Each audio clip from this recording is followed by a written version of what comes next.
Welcome to this lesson on biogeochemical cycles, a fundamental concept in ecology. Today, we'll explore how matter is recycled through ecosystems. Biogeochemical cycles represent the continuous movement of essential chemical elements between living organisms and their non-living environment. Understanding these cycles is crucial for comprehending how ecosystems maintain themselves and support life on Earth. Let's define what biogeochemical cycles actually are. These are pathways through which chemical elements and compounds move between living organisms and the non-living environment. The term biogeochemical itself tells us a lot. Bio refers to living things, ge refers to the Earth and its rocks, soil, and atmosphere, and chemical refers to the elements and compounds involved. These cycles ensure that essential nutrients are constantly available for all forms of life. There are two key principles that distinguish biogeochemical cycles from energy flow in ecosystems. First, matter is recycled.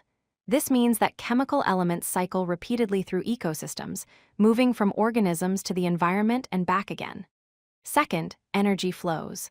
Unlike matter, energy enters an ecosystem, flows through it, and eventually exits, usually as heat. Energy is not recycled like matter. This fundamental difference is what makes nutrient cycling so important for sustaining life over long periods. Every biogeochemical cycle has three main components. The first component is biotic, which includes all living organisms like plants, animals, fungi, and microorganisms. The second component is abiotic, which refers to the non-living environment including air, water, soil, and rocks. The third component involves chemical processes that transform and move elements between these biotic and abiotic components. These three components work together to keep nutrients moving through the ecosystem.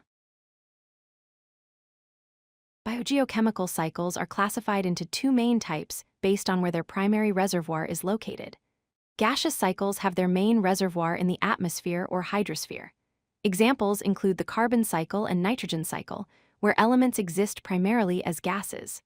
Sedimentary cycles, on the other hand, have their main reservoir in the Earth's crust, stored in rocks and minerals.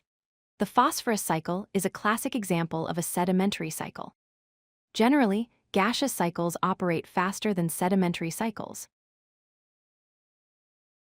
There are four major biogeochemical cycles that are essential for life on Earth. The water cycle, also called the hydrological cycle, moves water through evaporation, condensation, and precipitation.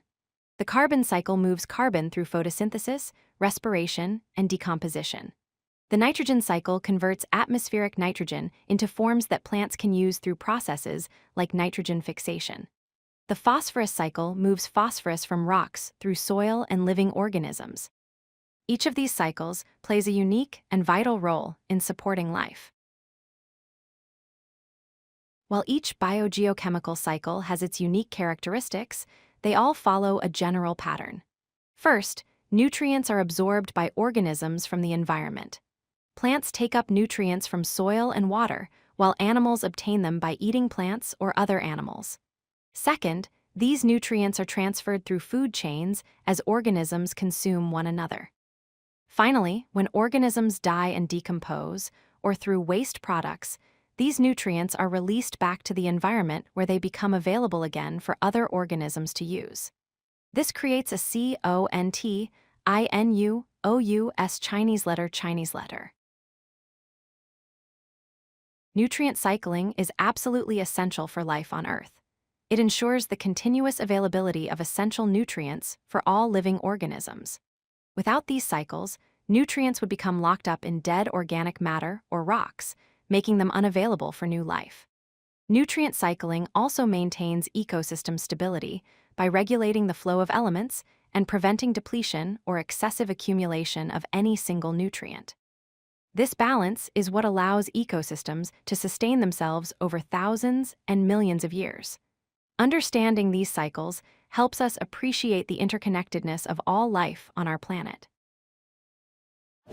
If you like this video, hit that like button and don't forget to subscribe. Visit codelucky.com for more such useful content.